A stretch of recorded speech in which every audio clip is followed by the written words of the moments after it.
हा सिनेमा पालकांना वाईट ट्रीटमेंट देणाऱ्या मुलांबद्दल नाही. लोक जे म्हणतात ना आपण एक पिक्चर बनवतो ह्याला दोष देतो त्याला दोष नाहीये. ही माझ्या पर्सनल अनुभवात आई वडील असताना ना आपल्याला काय देतं पण गेल्यानंतर ना आपल्याला त्याचा त्रास व्हायला लागतो की एवढंच केलं असतं तर काय झालं. ज्या पिढीच्या आशीर्वादासाठी सगळेजण अगदी आसुसलेले असतात अशा आई वडिलांना आपण जर वेळ देऊ शकलो नाही तर ते खूप दुर्दैवी आहे. आज मी मिस करतो म्हणजे मी आणि आज त्याचं वाईट वाटतं की सॉरी म्हणायला ते नाहीये किंवा आपण आई वडिलांबरोबर राहतोय म्हणजेच आई वडिलांची काळजी घेतो असं मला वाटतं.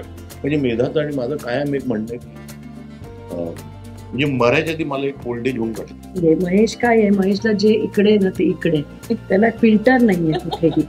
मुलं छळतायत की तो पण आजारी या बसल्या नाही त्याला म्हणून ती लाईन दिली या म्हाताऱ्याला अडवूनच ना. त्यातून नशिबा नशयानी पण म्हणेन की सर ना आता थोडी मी असं ऐकलं की जरा शांत हवं त्यामुळे काम करताना शिव्या नाही खाल्ल्या. नमस्कार. प्रत्येक पालकांना आपल्या मुलांच्या भविष्याची चिंता सतावत असते, पण हीच मुलं पुढे भविष्यात म्हातार वयात आपल्या पालकांची जबाबदारी घेतात का? त्यांना आपल्या पालकांची चिंता असते का? अनेक घरांमध्ये वयस्कर माणसांना आउटडेटेड समजलं जातं. अशा ज्येष्ठ नागरिकांच्या अस्तित्वावर भाष्य करणारा जुनं फर्निचर हा चित्रपट येत्या 26 एप्रिलला चित्रपटगृहांमध्ये प्रदर्शित होतोय. या निमित्ताने आज या चित्रपटाची टीम आपल्याकडे आली आहे. नमस्कार. लोकसत्ता ऑनलाईनच्या डिजिटल अड्डामध्ये तुम्हा सर्वांचं मनापासून स्वागत आहे. नमस्कार. आपण महेश सरांपासून सुरुवात करूया. आम्ही असं ऐकलंय 10 वर्षांपूर्वी तुम्ही या चित्रपटाची स्क्रिप्ट लिहिली आहे, तर 10 वर्षांनंतर हा चित्रपट पडद्यावर काय येतो? म्हणजे एवढा मध्यंतरीच्या काळात एवढा वेळ गेला. स्क्रिप्ट लिहिली म्हणजे कसं आहे की आई गेली ना, वडील खूप आधी गेले. आई गेल्यानंतर एक आपण ना एक रिफ्लेक्ट करतो काही गोष्टी. म्हणजे हा सिनेमा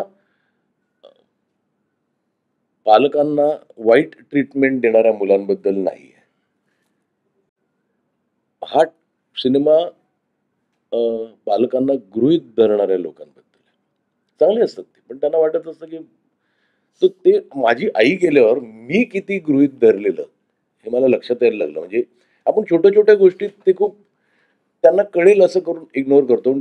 फार त्यांच्या काही अपेक्षा नसतात. ती मला ती गोष्ट राहिली डोक्यात आणि मी ऑन पेपर नाही ठेवली. पण मला कोणी असं भेटलं की मी एक गोष्टही सांगायचो. मला सगळेच म्हणत होते लिही, पण मला ती का कोणाच ठेव म्हणजे कधी बसून लिहिणं झालं नाही. पण काय झालं ती पिकत जाऊन एक गोष्ट तयार झाली. एक काय असते गोष्ट सांगायला एक ट्रिगर पॉईंट लागतो. तो ट्रिगर पॉईंट मला सापडला आणि मी तो सिनेमा लिहिला. पण तो राहिलेला म्हणजे मला माझे कायम माझा भाऊ सख्खा आणि आमचा एक कॅमेरामॅन ते दर 3 दिवसांनी सांगायचे हो कर ना हो कर ना. तर मी म्हटलं मग शेवटी एक कोणतरी ग्रहस्थ आला माझ्याकडे. तो कुठेतरी वेबसिरीजसाठी आला आणि त्यांनी मला सांगितलं की मी म्हटलं वेबसिरीज मला इच्छा नाही करायची. तो म्हणाला काही सिनेमा आहे का? मी हा ऐकलं आणि लिहिलं पण नव्हतं मी. तर त्यांनी दुसऱ्या दिवशीच पैसे पाठवले. मग मला दुसरा पर्याय पण लिहिल्यानंतर कधी कधी काय असतं ना काही गोष्टी आपल्या डोक्यात असतात. तो सिनेमा म्हणून कसा दिसेल आपलं हे नसतं. पण ही म्हणजे लोक जे म्हणतात ना आपण एक पिक्चर बनवतो ह्याला दोष देतो त्याला दोष नाहीये. ही माझ्या पर्सनल अनुभवात म्हणजे माझ्याकडनं काही अशा गोष्टी झाल्यात का की मी माझ्या आई वडिलांना गृहीत धरलंय. इथून हा प्रोसेस सुरू झाला. म्हणजे आई वडील असताना ना आपल्याला काय त्याचं पण गेल्यानंतर ना आपल्याला त्याचा त्रास व्हायला लागतो की अरे एवढंच केलं असतं तर काय झालं असतं. हा सिनेमा हा टिपिकल तो असा म्हणजे आई मुलं छळतायत वडिलांचं काही नाही आहे सिनेमात. पण बेसिक छोट्या छोट्या गोष्टी ज्या मला नंतर रिअलाइज झाल्या की मी आज मिस करतो. म्हणजे मी आणि आज त्याचं वाईट वाटतं की सॉरी म्हणायला ते नाहीये की माझे चुकलं म्हणायला ते नाहीये. तर त्यामुळे मी तो लिहित गेलो आणि सिनेमा झाला. मग चित्रपटाला जुनं फर्निचर असंच नाव द्यावं असं कुठून सुचलं? त्याचं बेसिकली काय असतं माहिती ना, मी अडगळीत काय टाकतो आपण जुनं फर्निचर तिकडे टाकतो आणि ते मला दाखवायचं होतं की जरासं ते पॉलिश करायचं, जरा त्याची काळजी घ्या, ते इनव्हॅल्युएबल आहे. त्या ह्याच्यातनं म्हणजे ते त्याला जरासं फार नाही त्याची काळजी करायला लागत. थोडंसं काळजी घ्या, ते इटालियन फर्निचर पेक्षा चांगलं आहे. म्हणून ते ही नात्यांचं पण तसंच जरा काळजी घ्या ना, तुम्हाला ते खूप काही देऊन जातात. त्या ह्याच्यातनं मी जुनं फर्निचर टाकतो. एक असा प्रश्न मी विचारेन की सगळेच जण आपण म्हणजे बातम्या तुम्ही बघत असता, वेगळे वेगळे विषय मांडत असता, सगळेच जण म्हणजे आपण सगळे तुम्ही बघत असता. तर एक व्हिडिओ आला होता मध्यंतरीच्या काळात. एक मुलगा त्याच्या वडिलांना मारहाण करतो आणि तो तो खूप व्हायरलही झाला होता व्हिडिओ तो खूप. तर या प्रकारचा जो व्हिडिओ आहे म्हणजे अशा सगळ्या ज्या गोष्टी आहेत, याच्याबद्दल पण सिनेमांबद्दल पण भाष्य असतं. आता परत एकदा अशी पण चर्चा होते की सिनेमा रिफ्लेक्शन आहे समाजाचं की समाज आहे, हे ह्या सगळ्या गोष्टी होतात. पण हां, हां. त्यामुळे या सगळ्या गोष्टींकडे तुम्ही सगळेजण कसं बघता ते मला सांगा? नाही, मी ते बघितलेलं आहे. ती बँगलोरची बाई, चांगली सुशिक्षित बाई, मला वाटतं तिकडच्या इलेक्ट्रिसिटी बोर्ड का अशा कुठेतरी ठिकाणी काम करणार आहे. तिने तिच्या 87 वर्षाच्या सासऱ्याला जो काय बदललेला काठीने, आणि ते पण it was a metal stick. It was pathetic. म्हणजे म्हणजे काय केलं असेल त्यांनी असं की त्याला त्या काठीने मारावंसं वाटलं. ते पण कुठेतरी त्या सीसीटीव्ही मध्ये त्या माणसाच्या मुलीने बघितलं म्हणून तिने कंप्लेंट केली, आणि दॅट वुमन वॉज अरेस्टेड. एका माणसानेच आपल्या मुलाने आईला गच्चीवर नेलं आणि ढकलून दिलं, आणि शी डाईड थिंकिंग. बट ते परत सीसीटीव्ही बघितलं. इतकं काय झालंय म्हणजे मी जेव्हा रिसर्च केला तर जवळजवळ इंडियामध्ये 1.7 मिलियन अबॅन्डन्ड सिनियर सिटीजन्स आहेत. मी अशाही लोकांना भेटलो की ज्यांना इथे आणतात मुंबईला फिरायला म्हणून, ते पाणी आणतो म्हणून सोडून गेलेली पण लोक आहेत. तर एवढं काय आहे की, आणि त्याला आता ना, मी त्याला एक दुसरी बाजू पण असू शकते. पण माझं म्हणणं आहे की आज स्पेसचा प्रॉब्लेम आहे, हे प्रॉब्लेम आहे. पण या सिनेमाच्या माध्यमातून मला असं दाखवायचं की काही सोल्युशन आहे का, होऊ शकतं का. म्हणजे हा सिनेमा लिहिल्यानंतर मी खूप ओल्ड एज होमला गेलो की का नाही त्यांना एक एन्व्हायरमेंट तयार करता येईल जिथे दे विल बी हॅपी. म्हणजे इट इज नॉट की तुम्हाला फक्त औषध देतील, तुमचे कपडे बदलून देतील, झोपायला घालतील, हे नाही. त्याच्या पलीकडे जाऊन आपल्याला काय करता येईल. आपण खूप इथे स्कीम्स राबवतो. म्हणजे माझं असं म्हणणं आहे की आपल्याकडे सबसिडीज खूप आहेत, तर त्या ह्यांच्यासाठी असू शकतं का. अमेरिकेत old age homes are luxury. म्हणजे लोक वेटिंग लिस्टवर आहेत, मिलियन डॉलर्स देतात, पण तिकडच्या त्या सिनियर सिटीजनला ज्या प्रकारे ठेवतात ना, तर त्यांना काही होत नाही, मिस होत नाही ना. इथे म्हणजे कुठे जाणार ते. पण ती परिस्थिती, म्हणजे मी गेलेलो, म्हणजे आमचं एक म्हणजे आयुष्यात मला एका माणसाने खूप हेल्प केला असा एक माणूस होता. इथेच काम करायचा आणि मी एल्फिन्स्टन कॉलेजला होतो. तो रोज सकाळी माझ्यासाठी थांबायचा. त्याची गाडी होती, तो ऑफिसला उतरायचा, दिवस टॉप मॅनेजर पोस्टवर होता, आणि मला शाळेत सोडायला, कॉलेजला सोडायला सांगायचा. म्हणजे असा माणूस बघितला नाही. दिलदार, कोणाची मदत कधी तयार असायचा. त्याच्या घरी फोन होता, काळा फोन. आमच्या कॉलनीत 3 फोन होते 52 घरात. मग केअर ऑफ सगळ्यांचे असायचे. आय डोंट नो, म्हणजे आमच्या काळात तुम्हाला माहित नाही ते. आज तुम्ही ह्या यंत्रामुळे तुम्हाला काहीच माहित नाही ते. पण काळ्या फोनची वेटिंग लिस्ट 25 वर्ष होती. त्यामुळे कोणाकडे फोन नाही. पण तो जे ग्रस्त होते त्यांनी घरी सांगितलेलं, तुम्ही उचलला तर सांगायचं नाही कोणी नाहीये बोलवायला. तुम्ही उचललात म्हणजे तुम्ही आहात बोलवायला. असं तो असा माणूस, वेडा माणूस. आणि मला कळलं ते ओल्ड एज होम मध्ये, आणि परिस्थितीशी बघितलं, म्हटलं हा माणूस ते खूप हादरलो मी. म्हणजे तो गेले बिचारे काही वर्ष. म्हणजे वी व्हॉलंटियर त्याच्या मुलांना की आम्ही ठेवतो कॉलनीत आमची सगळी मुलं, की विल ग्लॅडली कीप हिम. पण एवढं काय आहे. पण जरा इन्सिडेन्सेस वेअर नाहीच शक्य होतं ना, त्यांच्यासाठी काय आहे. आपल्याकडे ते सोल्युशन नाही आहे. आपल्याकडे ओल्ड पीपलला सोल्युशन नाही आहे. आता काही काही घरात समजा नवरा बायको काम करत असेल, कोण नाही बघायला, असंही होऊ शकतात. ते काय करणार. आपण खूप स्कीम राबवतो. आमच्या फिल्मवाल्यांसाठी पण सबसिडी आहे. काय आहे ती मला अजून कळलेलं नाही. पण म्हणजे आम्ही काही वेगळं काय करतोय, मी सिनेमाच बनवतो ना. तो मला जेवढा हक्क आहे सबसिडीचा, तेवढा त्या खाली हातगाडी ढकलणाऱ्या माणसाला पण आहे. त्याला का नाही देत तुम्ही. तोही तितकीच मेहनत करतोय. तर म्हणजे असं म्हणत नाही फिल्मवाल्यांना देऊ नका, पण त्याला सो मेनी पीपल ज्यांना तुम्ही देऊ शकता त्यांना का नाही देत. तर हा प्रॉब्लेम आहेच ना सिनियर सिटीजनचा. आज स्पेसचा प्रॉब्लेम आहे, आज काय करायचा प्रॉब्लेम आहे. बरोबर. मला सचिनजींकडनं ऐकायला आवडेल, जसं आता यांनी उत्तर दिलं, म्हणजे या समाजातल्या या घटनांकडे तुम्ही कसं बघता, एक कलाकार म्हणून, एक माणूस म्हणून तुम्ही कसं बघता? नाही, खूप दुर्दैवी वाटतं. म्हणजे आपल्याकडे ज्या पिढीच्या आशीर्वादासाठी सगळेजण अगदी आसुसलेले असतात, अशा आई वडिलांना आपण जर वेळ देऊ शकलो नाही तर ते खूप दुर्दैवी आहे. आणि आमचा सिनेमा तेच सांगण्याचा प्रयत्न करतोय की फार काही नको आहे, तुमचे पैसेही नको आहे. तुम्ही जर येऊन 2 शब्द बोलून गेलात, 5 मिनिटं भेटून गेलात, तर तेवढीच ऊर्जा आमची देखील राहील. आणि असं तुम्ही बघा की आई वडिलांनी मुलांना जन्म देऊन त्यांना तयार करताना असा काही हात आखडला घेतला नव्हता.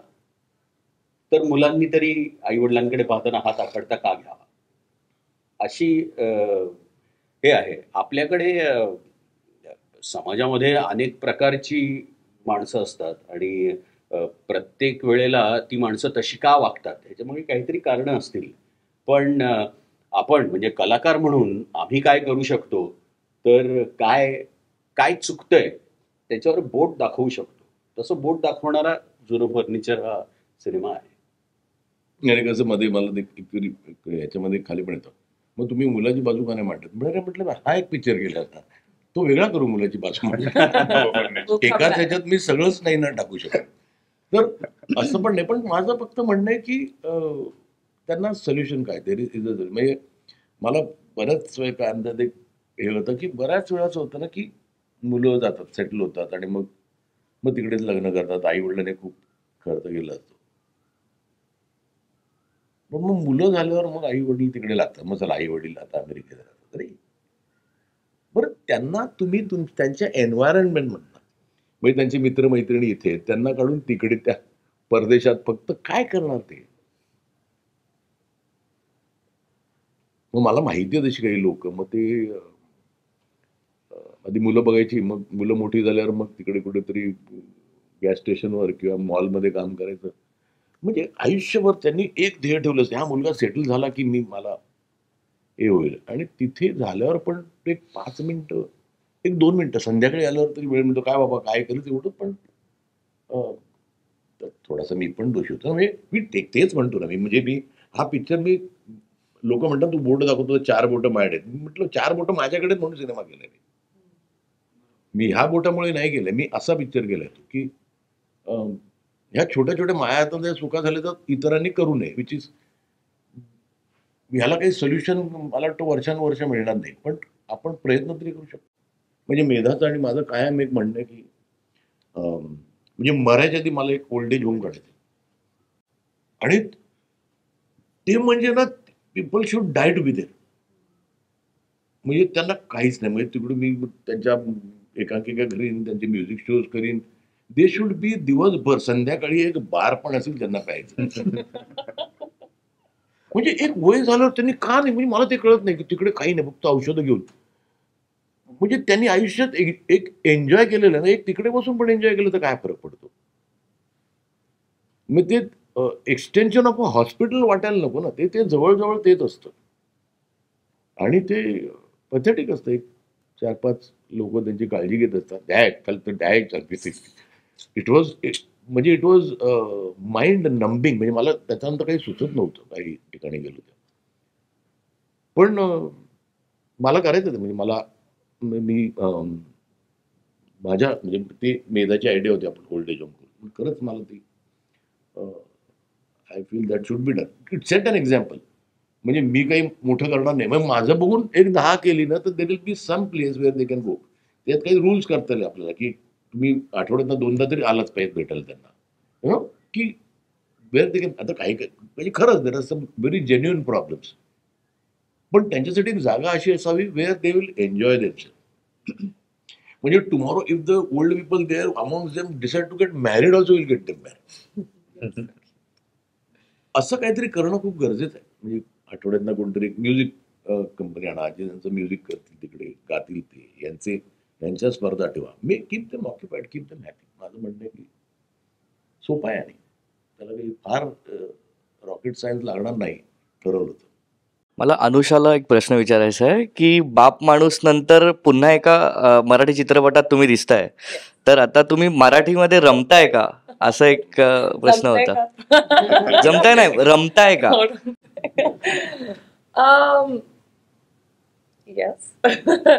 I think so. प्रयत्न मराठीत बोलला, कोण काय बोलणार? नाही, डेफिनेटली मी खूप प्रयत्न केलाय ही पिक्चरसाठी आणि बाप माणूससाठी. आय थिंक महेश मांजरेकरचं प्रॅक्टिस आहे की स्क्रिप्ट नाही पाठवणार कोणाला आणि सेटवर तेव्हाच सगळे डायलॉग्स देणार. पण मी बेग केलं, प्लीज मला आधी पाठव, कारण मला डेफिनेटली प्रॅक्टिस करायला लागणार. सो थँकफुली केलं आणि परत डिक्शन कोच आले घरी. मी खूप खूप प्रयत्न केलं सगळे डायलॉग्स मेमराईज करायला, कारण असं आहे की बघा ना आर्टिस्ट कोण आहेत माझ्या बरोबर, तर मला असं नाही पाहिजे की मी सेटवर आहे आणि मग माझे डायलॉग्स चांगले नाही आहेत. सो मी खूप प्रयत्न केलं. आणि मी मुद्दाम हिला का घेतलं म्हणजे त्याच्यात एक असं म्हणजे नेसेसिटी होती की एक मुलाचं लग्न एका श्रीमंत घरात झालंय आणि म्हणजे तुम्ही पत्रकार आहात, तुम्हाला खूप कळतं, बघितलं असेल तुम्ही की का मला कळत नाही. आपल्या खूप लोक अशा खूप अशा असतात ना, मग त्या मराठीत तुमच्या मराठी बोलणार नाही, ते इंग्लिशमध्ये, ते मला कधी कळलंच नाही. बरं बरं मला माहिती आहे तशा म्हणजे इंडस्ट्रीतल्या, पण मी नावं घेत नाही.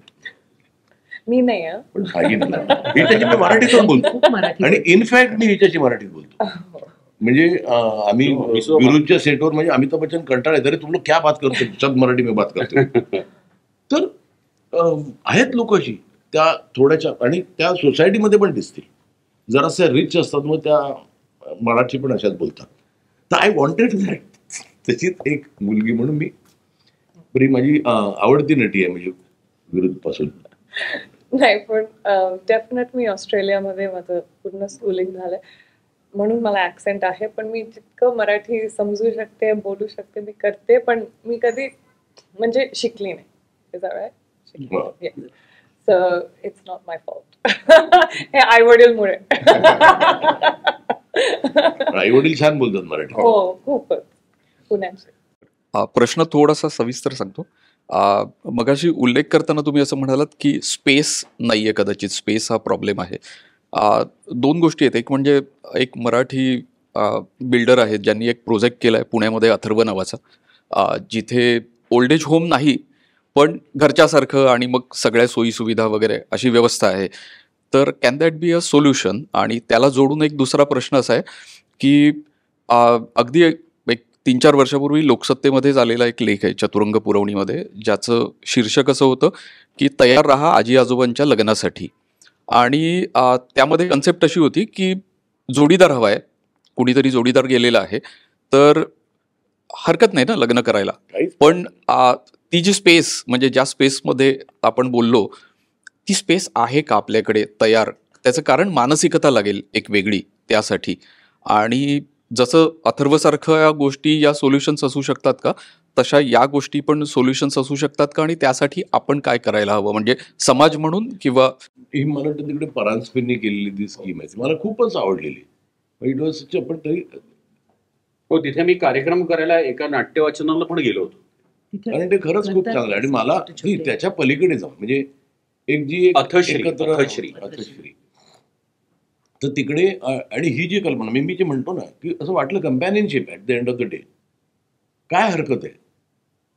आणि तो जो माहोल आहे ना तिकडे, they should be very eager to meet each other every day. म्हणजे मला तिकडे जिम पण ठेवायची, मला तिकडे म्हणजे दे शुड फील एक्सायटेड सकाळी उठून. आणि माहिती आहे की आठवड्यातनं 2 दिवस तुम्ही या तरच मी ठेवेन तिथे पेरेंट्सचा कमी. म्हणजे मला मी एक्झाम्पल म्हणून सांगतो, there are some great people in life मी जे भेटलो. तर आमचा एक मित्र होता जो TB हॉस्पिटलला डॉक्टर होता. तो म्हणजे माझा लहानपणीचा मित्र, तो त्याचा TB हॉस्पिटलला डॉक्टर आहे. पण तो म्हणजे झपाटलेला. तो त्या बरं तिकडे HIV वाले पण येतात, कारण ते TB is a this thing of. तो एक माणूस होता जो माउथ टू माउथ पण द्यायचा, म्हणजे तो इज गॉड्स ओन मॅन. तर त्यांनी TB हॉस्पिटलमध्ये तो असं म्हणजे कोणाला मग मला सांगितलं तुझे कोण आहेत का म्युझिक वाजवणारे. मग तो सॅटर्डे संडेला त्यांना तिथे बोलवायचा. तर मग ते तिकडे बसून त्यांचे म्युझिक वाजायचे. त्यांनी अख्ख्या वॉल्स खूप कलरफुल प्लांट बेड लावले. मग मेधाला कधी फोन केला त्याने की मला कोणतरी मेकअपवाले पाठवत की ते त्यांची परिस्थिती वाईट आहे, एक दिवस तरी त्यांना छान दिसू दे. See this are small things to give them hope. तर तसं यांना काय मागत नाहीत, ते काय मागतात. आणि काही कोणी सगळे पेरेंट्स वाईट नसतात. म्हणजे मला तिकडे ठेवू नये, आता त्यांना समजा बेसिक प्रॉब्लेम आहे, त्यांनी तिकडे ठेवलं ना, तर मी सांगेन आठवड्यातनं 2दा आहे, तर ते म्हणतील we don't mind coming 3 times. पण जेवढं शक्य होतं तेवढं, म्हणजे मी एक छोटंसं एक्झाम्पल आहे. मी किती वेळा मी असं घडलं, फोन आला की आई वडिलांचा, बरेच जण म्हणतात 5 मिनिटात करतो. 5 मिनिटात कामात आहे, काही कामात नसतं. मी तुम्हाला 2 मिनिटं बोलायला वेळ नाही असं कधीच नसतं. बरं, तो 5 मिनिटं कधीच होत नाही. तुम्ही कधीच 5 मिनिटाचे फोन करत नाही. हे तुम्ही मुद्दाम करत नाही, पण ते होतं ना. ह्या छोट्या छोट्या छोट्या छोट्या गोष्टी मग त्या अशा मोठ्या होत जातात, आणि ते त्यांच्या शेलमध्ये जातात की आपण अनवॉन्टेड आहोत.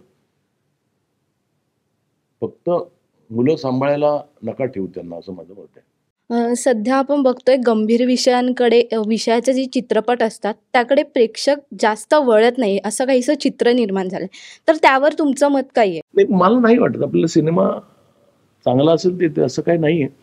तुम्ही काहीतरी वेगळं दिल्याशिवाय येत नाही. म्हणजे आता गंभीर कसा, म्हणजे मला हा पिक्चर करताना मी पहिल्यापासून असं ठरवलं की ह्याचा कुठेही मेलोड्रामा होऊ नये. म्हणजे मुलं शाळेत किंवा तो पण आजारी आहे, बसल्या नाहीये, त्याला म्हणून ती लाईन दिली, या म्हाताऱ्याला अडवूनच दाखवा. It is about a man who doesn't take anything lying down, he will retaliate. ते त्यामुळे, आणि पिक्चर सिरियस पिक्चर चालत नाही असं नाही आहे. मला वाटतं की 12th फेल हा खूप एका सिरियस टॉपिककडे गेलेला सिनेमा होता, जो त्यांनी चांगला पिक्चर चालतो, वाईट पिक्चर चालत नाही. इन्क्लुडिंग माझे नाही चालले पिक्चर, तर मी म्हणतो काहीतरी त्याच्यात वाईट असेल. त्यामुळे आपण प्रयत्न करायचे. आता ऍक्शन चालतो, काही चालत नाही, ते आता नाव नाही, पण असं नाही ना, त्या ऍक्शन मध्ये काहीतरी असेल तर ते चालतं. There is some X factor. म्हणजे जो आय डोंट नो, म्हणजे लोकांना, बऱ्याच लोकांना ॲनिमल आवडत नाही, काही लोकांना खूप आवडतो. मी खूप आवडल्यांपैकी, कारण मला त्याची टेकच आवडली. मी आता एक नॉर्मल पिक्चर होतो, ह्यांनी त्याचा टेकच, त्याचा अप्रोचच काहीतरी असा, त्यामुळे it made me sit and notice. तसंच प्रत्येक सिनेमामध्ये आज तुम्ही घर बसल्या बसल्या तुम्ही जगातला कुठलाही सिनेमा बघू शकता. इराणियन, रशियन, फ्रेंच, सगळे बघू शकता. तुम्हाला जगातली बेस्ट ऍक्शन फुकटमध्ये दिसते हॉलिवूडची. आता त्या कम्फर्ट ऑफ द हाऊस मधनं थिएटरमध्ये जायला मी का जाऊ? मी हेच जर का बघायचं असेल तर मी का जाऊ? मग तुम्ही काहीतरी वेगळं दिलं तर लोक जातील. हा त्यातला एक भाग झाला. तुम्ही सिनेमाला एक काहीतरी त्याच्यात एक्स फॅक्टर पाहिजे, जो तुम्हाला थिएटरमध्ये आणू शकेल. मग तो सिरियस असू दे, कॉमेडी असू दे, ऍक्शन असू दे, ड्रामा असू दे, कुठलाही सिनेमा, त्याच्यात काहीतरी एक वेगळेपणा पाहिजे. म्हणजे की ॲनिमल मला बराचसा गॉडफादर वाटला, पण तो गॉडफादर त्याने त्याच्या पद्धतीने दाखवला, पण तो मला ब्रिलियंट वाटला. एक प्रश्न तुम्हाला दोघांनाही आहे, मेधा आणि महेश सर दोघांनाही. एक सिनेमाच्या ट्रेलरमध्ये आम्ही एक डायलॉग बघतोय, त्याच्यात तुम्ही म्हणता की काय करू मी असाच आहे, आणि तुम्ही म्हणताय की मला तुम्ही तसेच आवडता. खऱ्या आयुष्यात पण तसंच आहे? तसंच आहे ते. दोघांनी उत्तर देणं अपेक्षित आहे. हा डायलॉग किती वेळा झालाय? खूप वेळा झालाय आमचा. म्हणजे एकदम मनापासून आला. कधी कधी काय होतं ना, आपण म्हणतो, मला असं वाटतं की ऑपोजिट्स अट्रॅक्ट, पण ते तुम्ही एकदा एक्सेप्ट केलं की मी एक्सेप्ट यू, तसं हा खूप वेळा झाला डायलॉग. पण तुम्ही सांगा ना, असा अनुभव घरात पण आलाय का तुमचा? झालं ना, आला. आणि उत्तर पण तेच आहे. प्रसंग असे अनेक आहेत, ते काय एक नाहीये. महेश काय आहे, महेशला जे इकडे ना ते इकडे, त्याला फिल्टर नाहीये कुठेही. तर त्याच्यामुळे फिल्टर असेल, माझे फिल्टर तिथे येतात, असं असं असे तिथे येतात. पण व्हॉट एव्हर, कदाचित तेच मग प्रत्येकाला म्हणूनच आवडतं नाही होत, म्हणून मग असं आहे तर मग चेंज हो असं पण येतं तिकडे. हो, मग पण ते ठीक आहे. That is I think in all relationships. आणि एक प्रश्न सचिनजींना, तुम्ही शिवाजीराजे भोसलेमध्ये बरोबर काम केलं एकत्र. त्याच्यात एक वेगळी समस्या होती, म्हणजे मराठी माणूस, त्याच्यावर सातत्याने डॉमिनेशन होणं, आणि हे आता इथे हे वेगळी समस्या. म्हणजे तिकडे ते तुम्हाला मदत करत होते, इकडे तुम्ही जज आहात. तर तुम्ही कसा निकाल दिलात त्या खटल्याचा? नाही, आता ह्या सिनेमाचा जो कोर्टाचा भाग आहे तर आपल्याकडे कायदा अगदी फार अगदी हा कायदा असा नियम आणि हे असं पाहत असतो या गोष्टींकडे. तर तिथे ती जजची भूमिका जरी अगदी स्थितप्रज्ञ असल्यासारखं ही बाजू ऐकली आता निकाल देतो असं न होता हे जज थोडेसे त्याच्यात गुंततात. तर ते खूप इंटरेस्टिंग होतं. याचं कारण असं की आपल्याकडे काय होतं सिनेमामध्ये समजा काय 3-4 भूमिका असतात त्या ज्या महत्वाच्या. आता जे जज आहेत त्यांना हे प्रेक्षकांसारखं पाहायचं आहे खरं तर. म्हणजे माझ्या दृष्टीने समजा प्रेक्षकांना असं हा असं म्हणतोय मग त्याच्यावर हा असं म्हणतोय ही जी म्हणजे प्रेक्षक सिनेमा कसा बघतात तसं जज साहेब या केसकडे पाहतात आणि स्वतःचं मत बनवतात किंवा विचार करतात, हळवे होतात, विनोदही करतात. तर मला खूप मजा आली ते करताना. त्याचं कारण म्हणजे अजूनही ती खूप मॅसिव्ह सेकंड हाफ आपला कोर्टातला आहे, बराच मोठा भाग आहे. त्यामुळे त्या सगळ्या केसची मी साक्ष ऐकून दिलेला निर्णय आणि हे सगळं माझ्यासाठी खूप मजेशीर होतं. आणि महेश म्हणाला तसं की कितीही अगदी हृदयाला भिडणारी गोष्ट असली तरी आम्ही ती अगदी मॅटर ऑफ फॅक्ट सांगितली आहे. म्हणजे त्याला खूप जड झालंय असंही नाहीये ते, पण ती गोष्ट अगदी लोकांच्या हृदयापर्यंत पोहोचेल आणि जज साहेब सुद्धा पोहोचतील. आणि कसं झालं की मी ज्यावेळेला जजचा रोल म्हणून काय लेंथ वाईज नसेल पण ना मला त्याचा प्रेझेन्स ते कुठेतरी एक त्याची काय म्हणतात ते विश्वास बसला पाहिजे त्यांचा, असं कॅरेक्टर हवं होतं मला. नुसतं ऑब्झर्विंग. बरं एक माणूस तो जज ज्यांनी हजारो केसेस ऐकल्यात आज अशा येड्या म्हातारीची केस ऐकतो की हा काय आहे आणि मग हळूहळू ते इन्व्हॉल्व्ह होत जाणं. हे एक ऍक्टरच हवा होता मला की सीन बाई त्याच्यातला होणारा बदल, तर ते खूप गरजेचं होतं खूप. हे जे आता इक्वेशन आहे तर सचिन सरांना हाच प्रश्न विचारायचा आहे. अस्तित्व आहे आणि शिवाजी आहे, तर महेश सरांकडनं ही जी क्रिएटिव्ह तुमचं एकत्र प्रवास राहिलाय तुमच्या दोघांचा, तर अजूनही ते सरप्राईज करतात का म्हणजे असे? हो अगदी. म्हणजे फक्त आमच्या बाबतीत काय होत असेल की तो पहिलं वाक्य म्हटलं की मी 16वं वाक्य म्हणतो, मधली वाक्य आम्ही म्हणत नाही कारण लक्षात येतं की आता काय हा पुढे काय म्हणणार आहे असं. तर साधारणतः तो जो आपण असं म्हणतो की नाही, आपण खूप अगदी वेगळी उदाहरणं घेतो ना. अगदी कोण कपोला पासून काय डिनेरो, स्कॉर्सिसी वगैरे अशी उदाहरणं आपण घेतो की त्यांना कसं अगदी किती 8 सिनेमा केलेत, 9 सिनेमा केलेत. आम्ही सुद्धा केलेत 10 सिनेमा. आणि आम्हाला एकमेकांची सवय आहे, आम्ही एकमेकांना पूर्ण ओळखतो. आणि आपण असं म्हणतो ना की हे क्षेत्र जे आहे ते एका काय म्हणतात त्याला क्राफ्ट आहे. तर आपण कसं ह्याच्याकडे बघतो की त्याला एखादी गोष्ट झपाटते, म्हणजे तो असं ते सगळं लिहून काढतो, कोणाकडे लिहून घेतो आणि मग तो त्याच्याबद्दल म्हणत राहतो. तर तो सगळा जो त्याचा भाग आहे तो खरं तर त्याच्याकडे बघूनच मी शिकतो. म्हणजे असं वाटत राहतं की हे सगळं त्याच्यात ऑलरेडी होतच.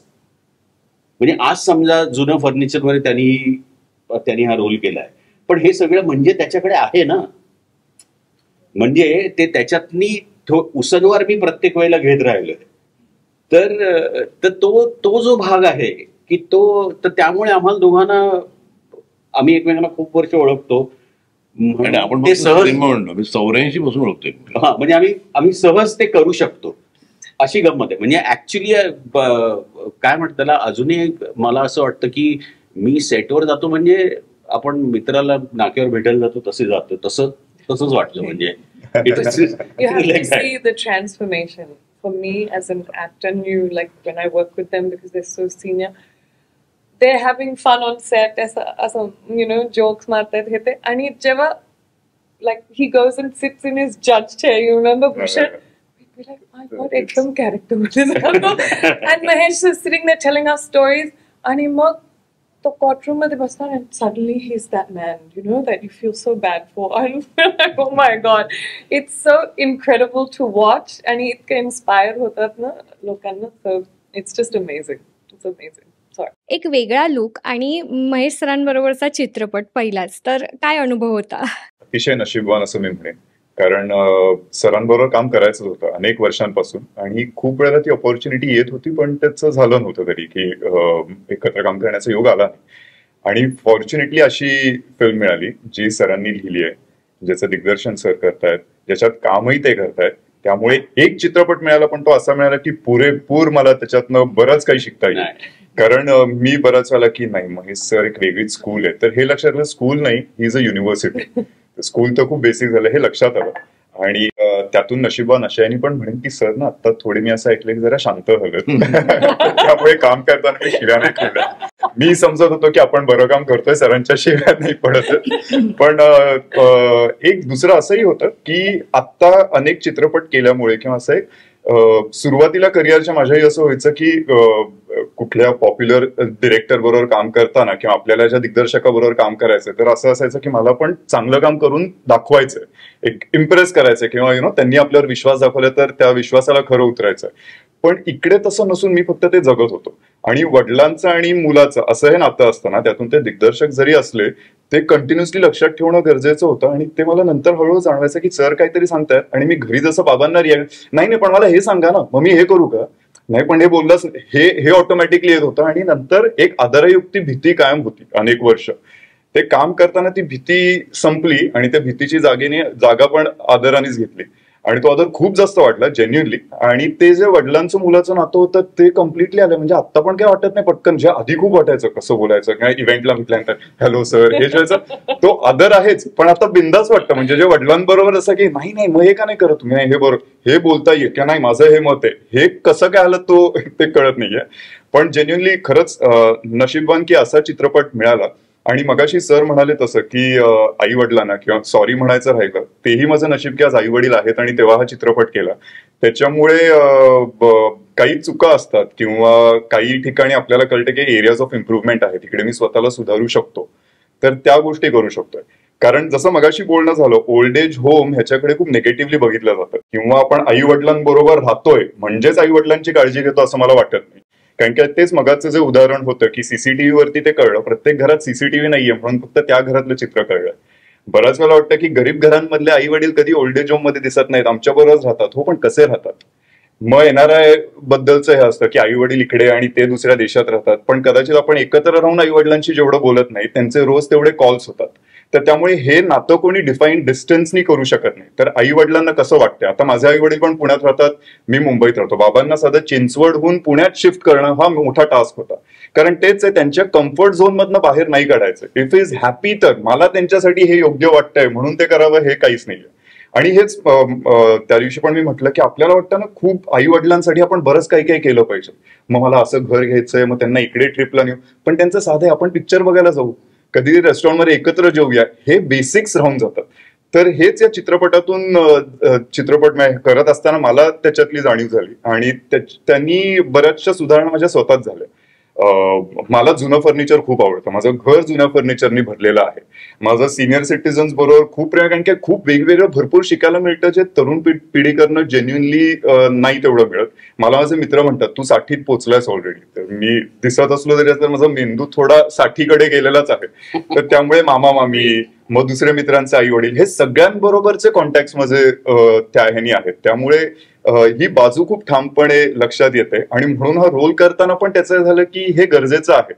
आणि जेव्हा असं आपल्याला बाकी ठिकाणी दिसतं, म्हणजे हा जर स्वतः मुलगा मी तसाच कम्प्लिटली असतो तर कदाचित आपल्याला झालं असं नाही, हे माझं पण थोडं भांड उघडं पडेल, I shouldn't be doing this film. पण उलट ह्याची गरज आहे, कारण की असे मित्र किंवा नातेवाईक हे मी सुद्धा पाहिलं. आणि तेवढंच अगेन सर जसं म्हणतात, ती बोट दाखवत असताना दुसऱ्यांकडे स्वतः तू काय करतोय. म्हणजे साधं एक उदाहरण मी परवा दिलं, गुढीपाडव्याच्या दिवशी आम्ही प्रमोशन्सना गेलो होतो आणि मी म्हटलं की हेच असतं ना, आता आपण म्हणतो की आई वडिलांबरोबर वेळ घालवला पाहिजे, तर मी तेव्हा आई वडिलांबरोबर पाहिजे ना, गुढीपाडवा पहिला वर्षातला आपला पहिला दिवस, तर मी इकडे काय करतोय, प्रमोशन्सना काय करतोय, माझं काम आहे म्हणून मला यावं लागलं. हो पण निदान मी सकाळी आई वडिलांना फोन करू शकत होतो, फोन काय व्हिडिओ कॉल करू शकत होतो, ती बेसिक अपेक्षा आहे. किती त्यांना आनंद मिळाला असतो. तुम्ही प्रमोशन्स नंतर केलं, पण हे त्याच्यातनं लक्षात आलं की अरे हा हे करू शकतो. त्यामुळे आई वडिलांची काळजी नाहीये का, त्यांच्याबद्दल प्रेम वाटत नाही का, ते सगळं. पण तरी या काही काही बेसिक्स आहेत ज्या आपलं राहून जातं आणि त्याचा अवेअरनेस हा चित्रपट नक्कीच आणून देतो. बघा सिनेमा किती शिकवत असतो तरुण पिढीला. Definitely. I'm a very good child. My dad is with me throughout the film. I just want to tell you. आता बोलताना त्या गोष्टीचे वेगवेगळे दिसतात की 10 वर्षापूर्वीपासून हा विषय डोक्यात आहे. जसं म्हणालात तुम्ही की या म्हाताऱ्याला अडवून तर दाखवा, ही टॅगलाईन आहे. तर 10 वर्षापूर्वी त्या कॅरेक्टरचा विचार करताना जी मानसिकता असेल ती आणि आत्ता ह्याच्यात फरक वाटतो का, म्हणजे लिहिताना सुद्धा? कारण जसं तुम्ही म्हणताय की कुठेतरी आत्ताची जी पिढी आहे 50मध्ये आणि 60मध्ये, त्यांनी कुठेतरी हे जे प्रॉब्लेम्स येणार आहेत किंवा नव्या पिढीचं एक वागणं हे कुठेतरी त्यांनी स्वीकारलेलं असतं आधीच, किंवा त्यांना अपेक्षित असतं की हे असं होऊ शकतं आणि त्याला हे आधीच्या पिढीपेक्षा जास्त प्रिपेअर्ड आहेत का? तर तो एक विचार होता का त्याच्या? नाही, 10 वर्षापूर्वी तोच सिनेमा एकतर माझा प्रोसेसच तो आहे. मी कधीच सिनेमा मला ते हे जमत नाही. काय टायपिंग येत नाही, मला कॉम्प्युटर येत नाही, मी ॲब्सोल्युटली इग्नरंट आहे. ह्याच्यात मला फक्त फोन घेता येतो आणि मला काय व्हॉट्सअप वाचता येतो. मग स्टोरी लिहायची मी कोणाला तरी सांगतो, काय ते मला काहीच येत नाही. आधी मला त्याचं कॉम्प्लेक्स आहे. आता I am very very happy. Problem काय झालाय, मी पेन पेपरला अजूनही मी प्रयत्न केला ना की माझं हे बंद होतं. मी पेन नाही वापरलं तर आय नीड दॅट. म्हणजे मला ते कुठेतरी ते आहे कनेक्ट आहे. तर मी आधी सिनेमा कधीच लिहित नाही. मी ती इन्सिडेंट माझ्या डोक्यात मग ते सीन बांधत जातो आणि ज्या वेळेला एक त्याचं सांगाड होतो मी पेपरवर लिहायला. तो सांगाडा जो झालेला ना तो 10 वर्षापूर्वी होता तोच आहे. तर टेक्निकली काहीतरी त्याच्यात एक म्हणजे मला ह्याच्यावरची डिपेंडन्सीचा भयंकर राग येतो, भयंकर. तर ते मला ह्या पिक्चरमध्ये टाकायचंच होतं की आज तुम्ही मोबाईल नाही वापरताय, मोबाईल तुम्हाला वापरतो. हे माझं कायम म्हणणं आहे आणि ह्याचे दुष्परिणाम आज नाही 5 वर्षांनी दिसते. बरं, माझा प्रॉब्लेम असा आहे की मी अर्धा तिकडे अडकलोय ना. म्हणजे मी टेलिव्हिजन नसलेले दिवस बघितले, मी काळ्या फोनाचे दिवस बघितले, मी तरी आमचं व्यवस्थित चालू होतं ते बघितलं. आजची डिपेंडन्सी बघितली. त्यामुळे ना आमचं म्हणजे कदाचित आमची मुलं म्हणत तू कुठलं सांगतो ते बाबा आम्हाला काय माहिती. तो हा जो एक कॉट इन रोमॅन्स लाईन झालोय मी. म्हणजे मला तिकडचे फायदे यांना सांगतो ते म्हणतात की टेलिव्हिजन नव्हता. फॉर देम जन्मापासून टेलिव्हिजन बघतात, फॉर देम जन्मापासून मोबाईल बघतायत. तर करायचं काय? तर मी कुठेतरी ते यायला पाहिजे ना सिनेमात. तर ते त्या 2-3 चेंजेस झालेत. पण बाकी मला असं वाटतं की अजूनही ती जी एक मानसिकता ना की टेकन फॉर ग्रांटेड आपण म्हणजे तसे. आणि मग त्या आई वडिलांना ते आत्महत्या बोलून दाखवत नाहीत. कुठेतरी तो बिटरनेस त्यांच्यात डेव्हलप होत जातो आणि मग असं वाटतं की आई वडील बिटर झाले. इट इज इंटरकनेक्टेड आहे. त्यामुळे काही नाही सिनेमा. बरं, मी ज्यावेळेला शिवाजी बनला होतं ते म्हटलं मराठी प्राईड काढा. म्हटलं 1% मराठीला प्राईड वाटलं तरी माय जॉब इज डन. तसं मला 2% लोकांना वाटलं ना की रोज संध्याकाळी जाऊन आई वडील बसा 5 मिनिटं तरी माय जॉब इज डन. मी काही समाजात काही चेंजेस करायला आलेलो नाही. आय विल म्हणजे मला काय करायचं होतं, मला ओल्ड एज होम काढायचं. How will I do that.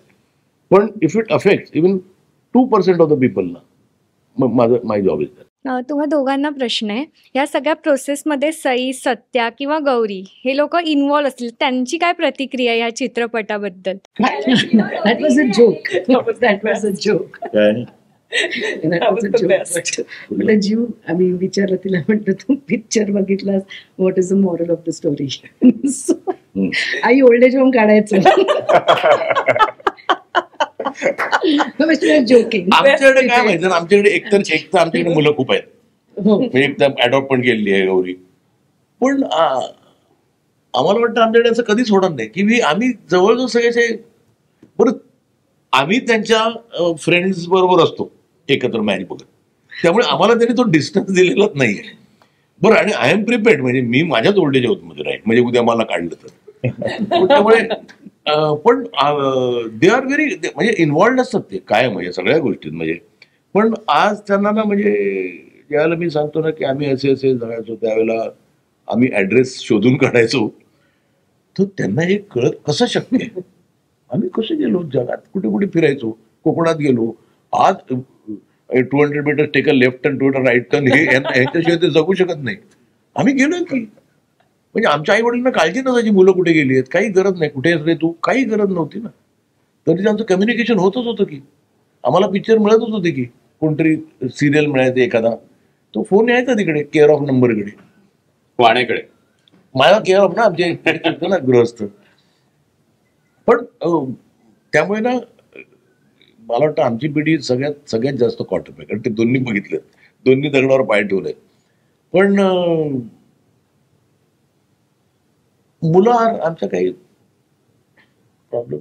Ma'am, तुमच्याकडे ट्रेलरमध्ये एक तुमच्या दोघांचा सीन आहे, त्याच्यामध्ये जेव्हा तुम्ही म्हणजे निरोप घेता तेव्हा पण त्या सांगतात की आता मुलाला माफ करा. तर त्याबद्दल ऐकायला आवडेल की म्हणजे त्यांची भूमिका आहे की नाही मी कोर्ट केस लढणारच, पण आई कुठेतरी सॉफ्ट करणार. टिपिकल आईचं असतं. हो. अगदी आई आहे, जाऊ द्या हो, जाऊ द्या. हे जे असतं ना, शेवटी मुलगा आहे, हे अगदी टिपिकल आई आहे. आणि मला वाटतं तेच त्यांनी दाखवलंय. मला तेच सांगायचं होतं की आपण हा पिक्चर खूप यूथसाठी आहे मेनली. कारण आई वडिलांचं त्यांचं कसं असतं, आई पहिल्यांदा मुलं मोठं करण्यात बिझी असते, कदाचित ती काम पण करत असेल, वडील त्यांच्या कामामध्ये असतात. त्याच्यानंतर एक रिटायरमेंट नंतर एक एम्प्टीनेस येतो आणि त्यावेळेला ना मुलांकडनं छोट्या छोट्याच अपेक्षा असतात. कारण असं वाटतं की आता आपलं झालंय का, संपलंय का, त्यांना आपली गरज नाहीये का, हे छोटे छोटे थॉट्स मला वाटतं सगळ्यांच्या एक मनामध्ये येतात जेव्हा दे फील लिटिल इग्नोर्ड.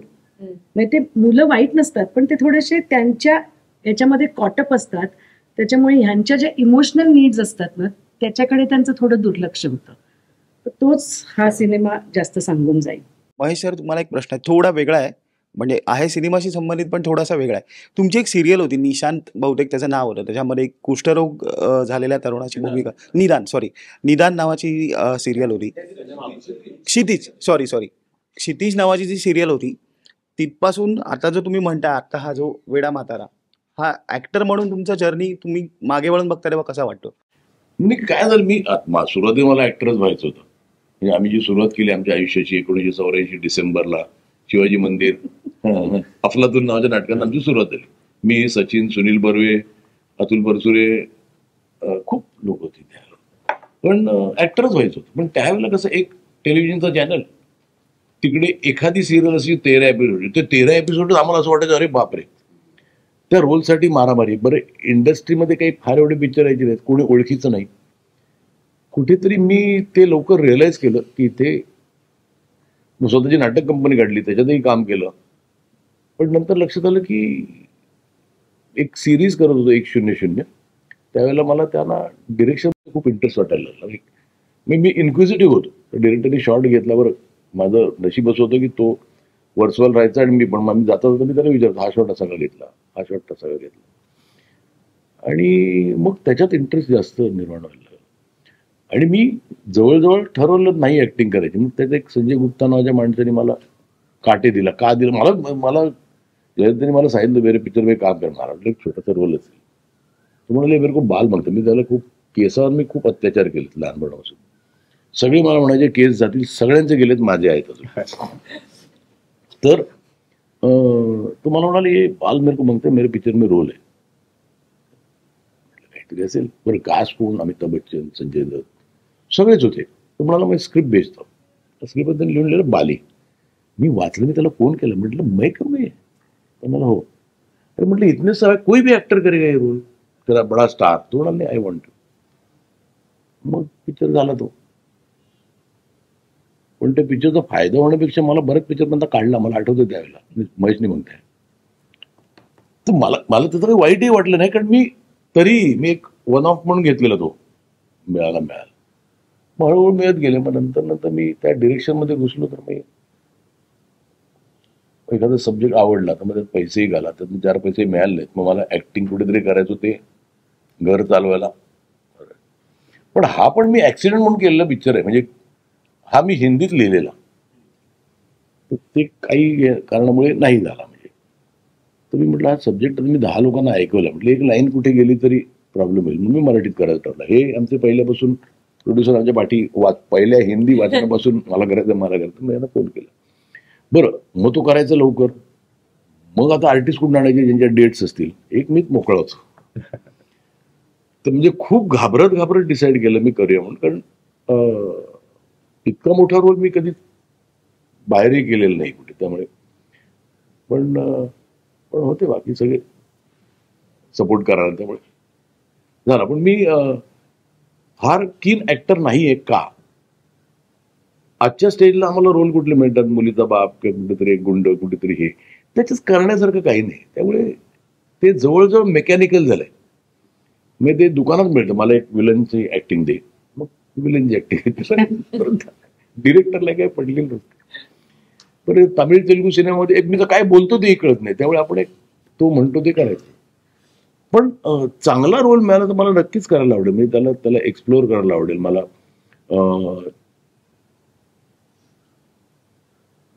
म्हणजे हा सिनेमा करताना मला ते कायम एक बॅक ऑफ द माइंड मी ठेवलेलं की हा कुठे महेश मांजरेकर वाटतं का म्हणे. ते खूप कॉन्शियसली मी ट्राय केलंय. नाही पण ते करायलाच लागलं ना, तेच म्हटलं ना. नाही तर सगळे म्हणजे हा उगाच मला उगाच एक माझी बदनामी, मला माझा बागलपुआ करून ठेवलाय, घाबरतात, काही नाही. पण ते मी नाही तसं, म्हणजे I might be a little, जे मला ओळखत नाही ना त्यांच्यासाठी मी असेल की असं थोडा, पण द पीपल नो मी त्यांना माहिती आहे की मी I am a normal person like anybody. याच प्रश्नाला थोडासा जोडून तुम्हाला दोघांनाही आहे प्रश्न.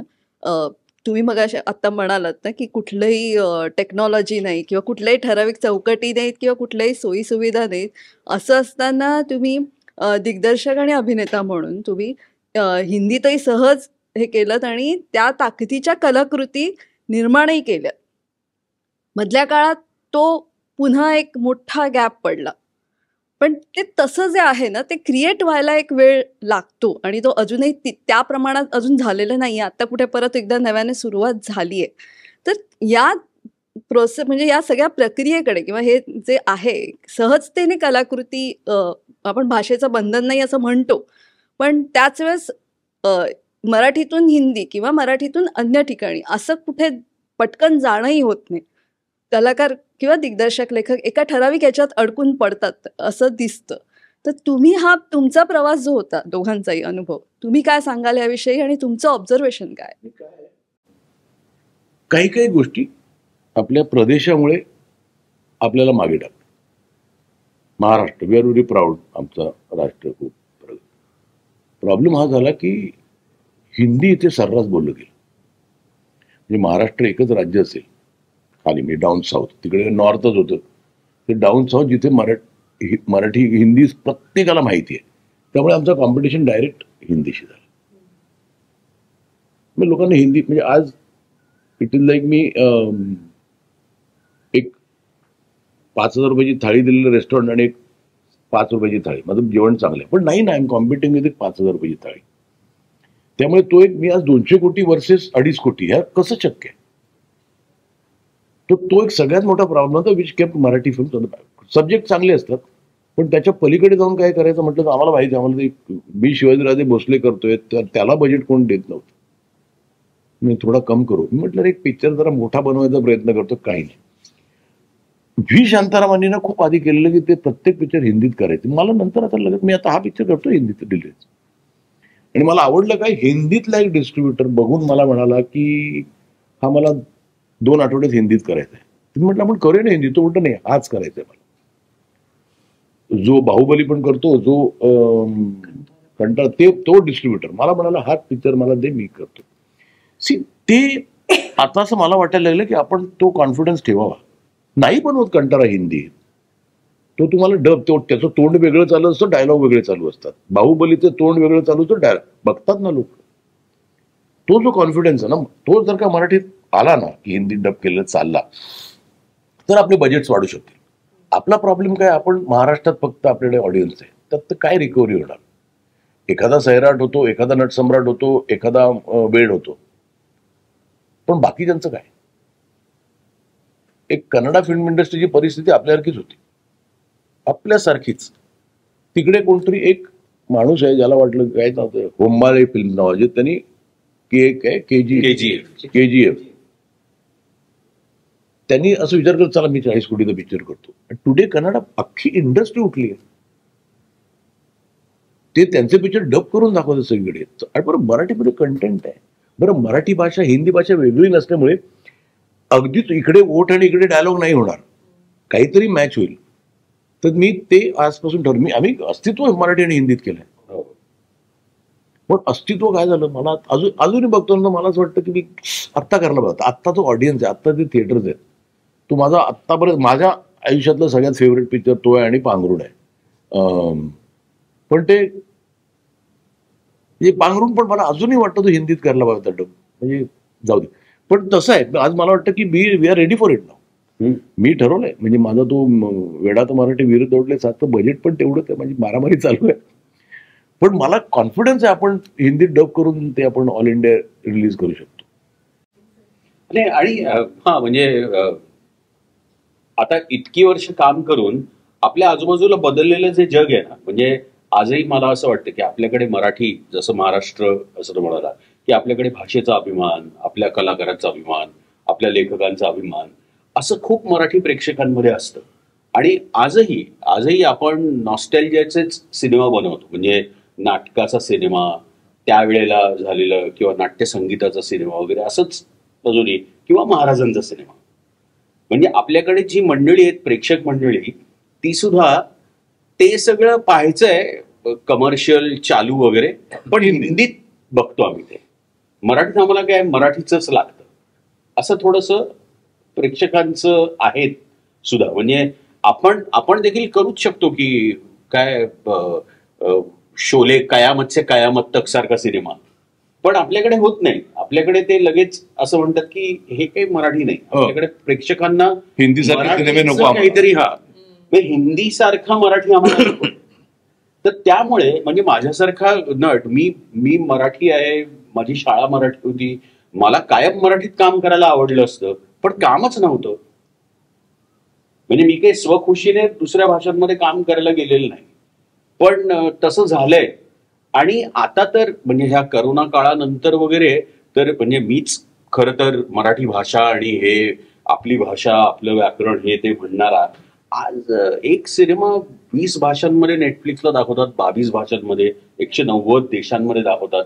म्हणजे आता उलट आपल्याला भावणारा आपल्या भाषेतला कॉन्टेंट आपल्या भाषेतच आपण केला पाहिजे. म्हणजे ती तर मर्यादा घातलीच पाहिजे, कारण ते नाही दुसऱ्या भाषेत करतायत. तर ते बनवल्यानंतर पण सगळ्या भाषांमध्ये तो पोचू शकतो. म्हणजे आज साधं आमचं उदाहरण होतं, आमचा एक छोटा सिनेमा होता त्या अरुणा राजेंनी केलेला. तर तो फायर एक आमचा एक सिनेमा आहे. तो 5 वर्षापूर्वी प्रियांका चोपडा आमची निर्माती होती आणि तिने तो सिनेमा केला, फायर ब्रँड. मी आणि गिरीश कुलकर्णी होतो. आणि तर तो सिनेमा केल्यानंतर तो थिएटरमध्ये व्हायचा होता. आणि मग ती प्रियांका चोपडा म्हणायला लागली, हे लोक रोज मला फोन करतात, हे नेटफ्लिक्स आपण करू शकतो. आम्हाला वाईट वाटलं होतं की थिएटरमध्ये सिनेमा येणार नाही वगैरे. आणि ते तिचे असे किती 27 मिलियन फॉलोअर्स तिला, तर तिने अशी खूप पब्लिसिटी केली. तो नेटफ्लिक्सला आल्यानंतर 10 दिवसात 3 लाख लोकांनी सिनेमा बघितला. आपल्याकडे महिनाभर प्रमोशनला फिरून 3000 माणसं थिएटरमध्ये येत नाहीत, 3 लाख लोकांनी बघितला. बरं, आपण असं म्हणतो देशाविदेशात पाहायला, म्हणजे अगदी मेक्सिको मधल्या माणसाची रिॲक्शन. तर आपल्याला असं वाटतं की समजा मी इथे नार्कोस मेक्सिको बघतोय, तर कोणीतरी मेक्सिकन, म्हणजे तिथला भारतीय माणूस नाही, तिथला मेक्सिकन माणूस कोणीतरी इथला मराठी सिनेमा बघतोय ना. म्हणजे समजा आता इतकं हे बदललं असेल, तर आपण काम आपल्या भाषेत केलं पाहिजे, पण आपल्या भाषेतल्या कामाला आता अगदी जगभर ते होईल अशी पॉसिबिलिटी आज निर्माण झाली. नाही, कसं व्हायचं ना, काय काय नको तिकडे एक गर्व. हो, म्हणजे बघत अनवॉन्टेड आहे आता. नाही, सगळेच आमचे डिरेक्टर, निर्माते मराठी पिक्चरला कोणी येत नाही. मी त्यांना एकच प्रश्न विचारतो, कुठला पिक्चर बघितला तुम्ही थिएटरमध्ये जाऊ? नाही रे म्हटलं, मग तुम्ही नाही बघत, how can expect that from the audience? मी बघतो. मी हल्ली काय करतो, मी ठरवून मेदाला म्हणतो, चल बाबा एक तिकीट कुठ मराठी पिक्चर बघायचा. हे माझं कॉन्ट्रीब्युशन आहे. तो पिक्चर चालेल नाही चालेल, पण माझा एक कॉन्शियन्स आहे. आणि दुसरं काय, नको तिकडे गर्व. आता मी ट्रेलर रिलीज केलं, मग आमचा एक पवनदीप नावाचा तो इंडियन आयडल, तो आमचा मुलगा आहे. मी त्याला, आम्ही घरात पाळलाय त्याला.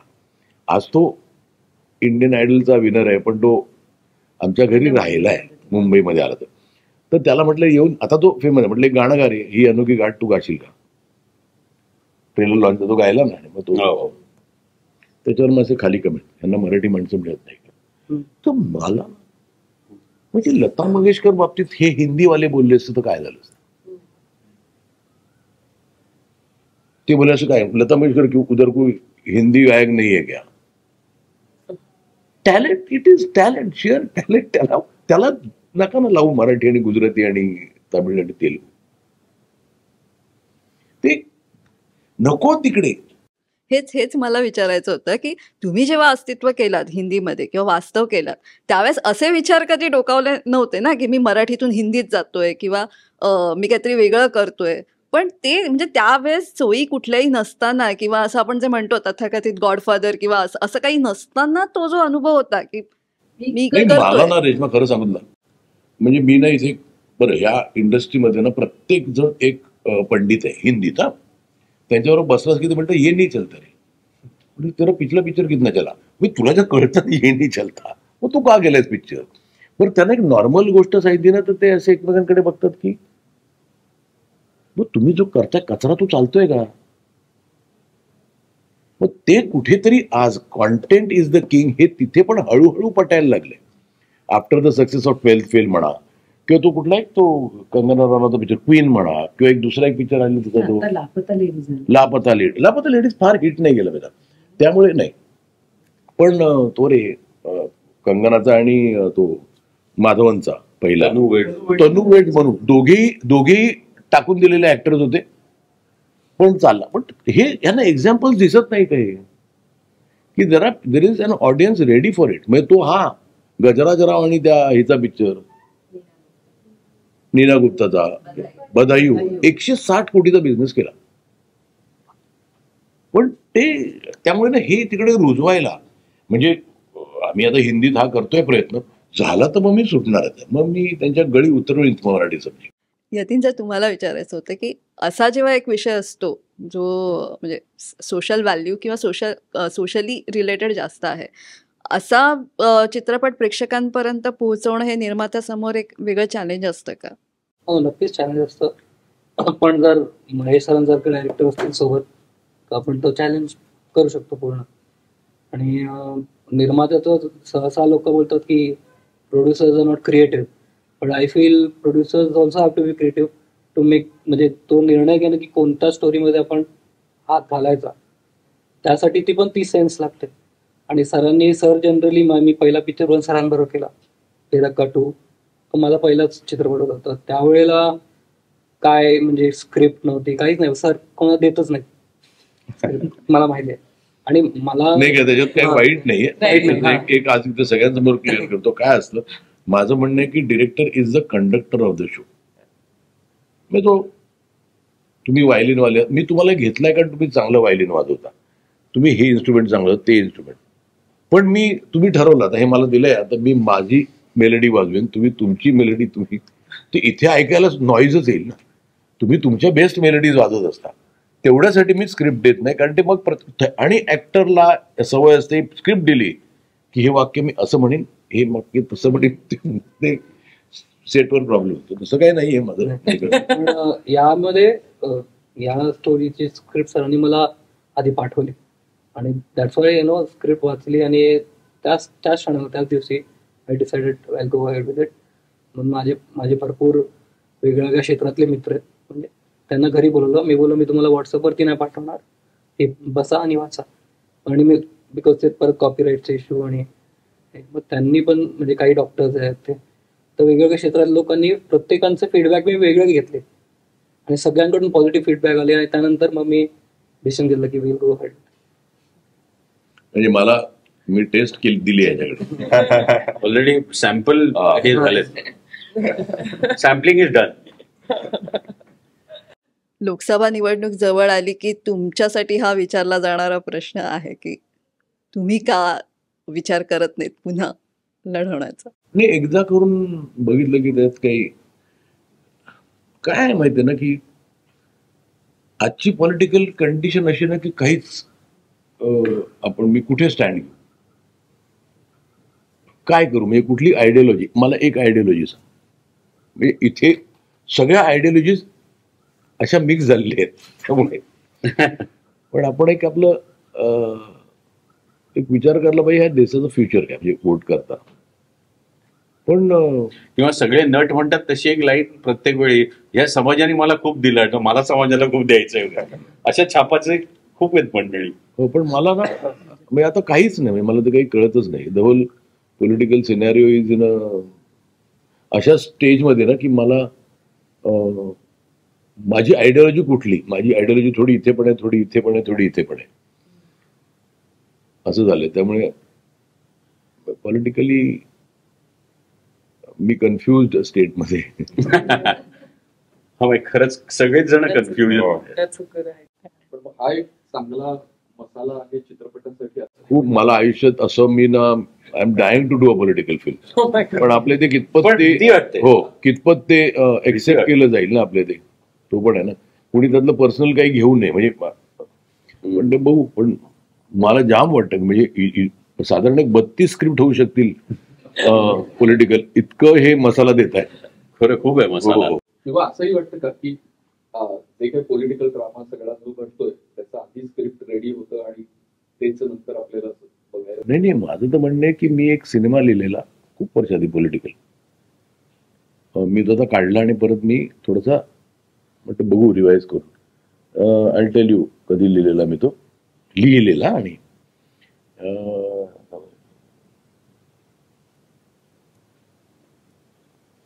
45 वर्ष, 45 वर्ष. म्हणजे अशोक चव्हाण माझा कॉलेजमध्ये मी राहायचो पण त्याच्या घरी, इथे काय नांदेडला काय. मग तो गेला, त्यांनी मलाही बोलवलं, तू इथं सुरू कर. बरं झालं नाही सुरू केलं, नाही तर मी इथे आलोच नसतो. पण ते सगळं ऑब्झर्व करत असताना ना की मी एक सिनेमा लिहिलेला आणि त्यावेळेला वाचून दाखवलेला मी त्याला. चिडलेला मला, तू जर्नलिझमवर लिहि. अरे म्हटलं मी तुझ्यावर बघितलंय म्हणून लिहिलंय. तर तो खूप वर्षांनी म्हणजे मी 6 महिन्यापूर्वी तो काढला, पण तो थोडंसं ट्विक करून अजूनही रेलेव्हंट, म्हणजे आता जास्त रेलेव्हंट आहे, पण तो दजावत नाही मी करेल. तर त्यामुळे खूप इंटरेस्टिंग कॅरेक्टर्स मिळतील. पण आता खूप आयडियोलॉजीज हे ते, म्हणजे चेस पण नाही इतका ब्रिलियंटली खेळतात तेवढे यांचे मूव्ज होत आहेत. म्हणजे ब्रिलियंट, म्हणजे कुठलं प्यादं कुठे जाईल, कुठला घोडा कुठे जाईल काही कळत नाही.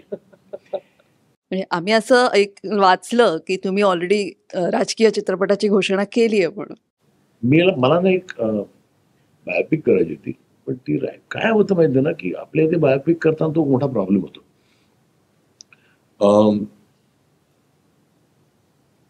मी बुद्धिबळ नावाचा मला सिनेमा बनवायचा होता राज ठाकरेच्या प्रवास, पण त्याचं नाही राहतं. मग त्याचं दाखवायला कोणाचं तरी दुसरं, मग हा हर्ट होईल का, तो हर्ट होईल का, ह्याच्यात सगळं होऊन जातं. आणि आपल्या इथे बायोपिक करायला तो सगळ्यात मोठा प्रॉब्लेम आहे. अमेरिकेत कसल्या करतात बायोपिक, आपण आपला तोच असतो ना, प्रॉब्लेम तो होतो. म्हणजे सावरकर ज्यावेळेला आता झाला ना पिक्चर रिलीज, मी मुद्दाम टाळत होतो. खूप काय महेशनी सोडला, महेश पळाला, महेशला सावरकरचा विचार पटत नाही, तर मी काहीच बोललो नाही, कारण म्हटलं मी रिॲक्ट केलं तेच हवं यांना पब्लिसिटी हवी. बेसिकली सावरकर ह्या माणसाबद्दल मला फॅसिनेशन, मला ह्यांचं काही घेणं देणं नाही, कोणाचं जे केलं त्यांचं.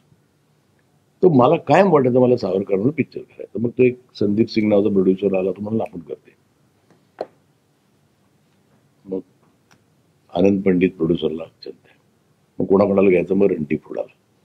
हा माणूस म्हणजे काय, त्याला सावरकर काळे का वगैरे माहित नाही, पण टू गिव्ह हिम क्रेडिट, त्यांनी अख्खा इतिहास वाचून काढला तेव्हाचा. म्हणजे फ्रीडम स्ट्रगल पासून सगळं पहिलं म्हणाला तर विलन आहे, मला पहिलं त्याच म्हटलं नाही तू पण, नंतर हळूहळू झाला. मग स्क्रिप्ट माझं रेट हे अर्ध्या 70% स्क्रिप्ट माझं आहे, माझं. मग ते झालं स्क्रिप्ट. त्या पहिल्या वाचनाला यांनी सांगितलं तरी हे बी म्हणताय. आणि हळूहळू ना त्या वाचनात ना माझं इतके त्याचे इंटरफिअरन्स व्हायला लागले. ते स्क्रिप्टच लॉक होईना, यांना शूट करायचंय, बजेटच एवढं आहे. म्हणजे ना इट बिकेम लाईक, मी म्हटलं हे मी मरेन, कारण हे वाईट झालं. मला सावरकर करायचं आहे, it has to be the best. आणि ही जी प्रिव्हेलिंग कंडिशन्स होत्या ह्या इतक्या निगेटिव्ह होत्या. तुम्ही त्या प्रोड्युसरला एकदा बसून म्हटलं either he does it or I do it. कारण तो रोज नवीन कल्पना घेऊन यायचा. मी त्याला समजावून झालं. त्याला त्याच्यात भगतसिंग पण टाकायचे होते, त्याला त्याच्यात हिटलर पण टाकायचं. त्याला मी म्हटलं रे तू सावरकरची बायोपिक करतोयस ना रे. म्हटलं मोठा होईल नाही. बरं तो त्याच्यात लिहायला इन्व्हॉल्व झाला. तो डायलॉग लिहिले. मला म्हणाले ये स्क्रिप्ट 1.25 घंटे घे. म्हटलं रे 4.5 तासाचा आहे. तो ऑब्सेस झाला. बरं तो बरं भेटायला जाऊ तर हा सावरकरच्या कपड्यात बसलेला असेल. म्हटलं मला ऍक्टरची बोलू दे ना. मग मला असं उगाच काहीतरी डाऊट यायला लागला. He was doing it on purpose because he thought he wanted to direct. त्यामुळे तो ते मी त्याला सोल्युशनच काढलं. प्रोड्युसरला म्हटलं either take him or take. कारण तो पिक्चर ह्याच्याबरोबर तसा होणार नाही जसा मला हवाय. So let us not. तो कोणाच्या तरी पॉईंट ऑफ व्ह्यू होते. मला नाही करता येणार याच्यावर सिनेमा. अरे मी म्हटलं तू गांधी बघ पिक्चर. त्याच्यात त्यांनी गांधीचा मुलगा दाखवलाय का? त्यांनी त्याच्यात नथुराम गोडसे पण फक्त एवढाच दाखवलाय. ह्याच्यात त्याला टिळकांचं मला एकदा फोन आला, महेश ते स्वराज्य माझा जन्मसिद्ध दाखवून डालेंगे. अरे म्हटलं सावरकरांचा पिक्चर करतो ना आपण. ते इतकं झालं ना मला. आणि बरं ते आय डोंट, मी पाहिलेलं नाही पिक्चर तेव्हा आय कॅन कमेंट. पण ते ना त्यांनी त्या काळ्या पाण्याच्या सध्या ते एवढं दाखवलं. म्हटलं रे 1-2 सीन दाखवले टॉर्चरचे तरी चालतात. ते सारखं सारखं का बघायचं आहे? बरं त्याच्यात आय डोंट नो तुम्ही कोणी पिक्चर पाहिला की नाही. त्याच्यात त्याला 1857ची लोक हवी होती त्या जेलमध्ये. म्हटलं हवी कोण दाखवलीत का मला माहित नाही. त्यांनी लिहिलेली 18 ते तिकडे कुठे टॉर्चर झालं ते इन्कलाब दाखवलं 18. मग हो मग दाखवलेत ना म्हातारे. तेच माझं ते म्हणणं होतं की तुम्ही त्याला जस्टिफाय नाही केलं. तुम्ही त्याच्यात खूप गोष्टी टाकल्या to divert the mind from Savarkar. ते म्हणजे मी तर म्हणतो म्हणजे झालाच नसता माझ्याकडनं पिक्चर तो असता तर. I would have made a brilliant film. तो नसता तर. बरं त्यांनी सावरकर वाचला नाही का? प्रचंड माझ्यापेक्षा 3 पट वाचला. प्रॉब्लेम तो झाला त्यांनी सगळं वाचलं. त्यामुळे लोकांना जे वाटतं मी मला करायचं होतं पिक्चर, मी का सोडीन picture. It was my idea to do the film. पण झाला. चला त्यांनी कसा केला मला माहित नाही. I just hope he did a good film. पण तो इतका त्याच्यात इन्व्हॉल्व्ह झाला ना, तो ऑब्सेस झाला त्या पिक्चरमध्ये. ॲज अन ऍक्टर पण ॲज अ रायटर पण मला वाटतं कुठेतरी as a back of the mind. आणि एकदा तुम्हाला असं बोलायला ये शॉर्ट ना माझी ऐसा लेगे. मी म्हटलं तिकडे मी कान टवकारले. म्हटलं तू नाही ठरवायचं. दॅट टाइम आय डिसाइडेड की मग प्रोड्युसरला बोललो म्हटलं तू इट इज युअर फ्युनरल. कारण काय भांडण झालं सगळं झालं तर at the end of the डिरेक्टरला दोष दिला जातो. मला बजेट नाही मिळालं, मला हे नाही मिळालं. हे आपण आपल्याच सांगू शकतो. बघणारा काय म्हणतो महेशने वाईट पिक्चर केलं. आपले जे काही प्रॉब्लेम्स असतात ते आपण कुठेच सांगू शकत नाही. त्यामुळे पण आपण मराठी पिक्चर गळी उतरू असं मी ठरवलं. गळी नाही दाखवूया आपली काय पिक्चर आहे. आणि मगाशी महाराष्ट्रातली जे राजकीय परिस्थिती आहे आपल्याकडे आतापर्यंत मी मराठी हा मुद्दा राहिलेला आहे. पण आताची परिस्थिती फक्त असा कुठला मुद्दा आहे की जर खरंच तुम्ही निवडणुकीला उभं राहिला असता तर तुमच्या डोक्यात आलं असतं की मी यासाठी लढायला हवं. मला ना शेतकऱ्यांचा मुद्दा प्रचंड त्रासदायक होतो. म्हणजे हा एकच समाज असेल जो नेचरवर अवलंबून आहे, अनप्रेडिक्टेबल आहे. आणि it is pathetic. We have to do a lot for the farmers. तुमच्या ताटात जे जेवण घालतात त्याला तुम्ही हेल्प करा. मी सिनेमा लिहिणार आहे त्याच्यावरती. मी लिहायला घेतलाय. I will do that next. तो प्रॉब्लेम मला खूप त्रास देतो. म्हणजे चिडेल आता मी बोललो तर आता मला ना अशी खूप मोठी मोठी लग्न बघितली ना की मला ना त्याचा त्रास होतो. मी म्हटलं याच्यातला पापडचा खर्च काढा आणि त्यांना द्या, तर एक 3 शेतकऱ्यांच्या मुलांची लग्न होती. म्हणजे इट इज पेनफुल. जे वेस्ट होतं जेवण ना, त्याच्या खर्चात 10 शेतकऱ्यांच्या मुलींची लग्न होतील. अर्धे अधिक प्रॉब्लेम त्यांचे ते मुलींची लग्न होत नाही. So I want to address it somewhere. म्हणजे परत माझ्याकडे काही सोल्युशन नाही, माझा हे आहे. पण माझं तेच म्हणणं आहे की जो तुमच्या ताटात जेवण घालतो त्याला तुम्ही इग्नोर करता. आणि त्याचं प्रोफेशन असं आहे की प्रोफेशन म्हणताच येत नाही ते, की जिथे पाऊस जास्त आला तरी प्रॉब्लेम, कमी आला तरी प्रॉब्लेम. हे ओके, तर आपण पुन्हा एकदा चित्रपटाकडे वळूया. तुम्ही सगळे आज इथे आमच्याकडे वेळात वेळ काढून आलात, त्याबद्दल खूप खूप थँक्यू. आणि आमच्या संपूर्ण टीमकडून जुनं फर्निचरसाठी तुम्हाला खूप साऱ्या शुभेच्छा. Thank you so much. मजा आली गप्पा मारून. खूप दिवसाचा कॅथार्सिस झाला.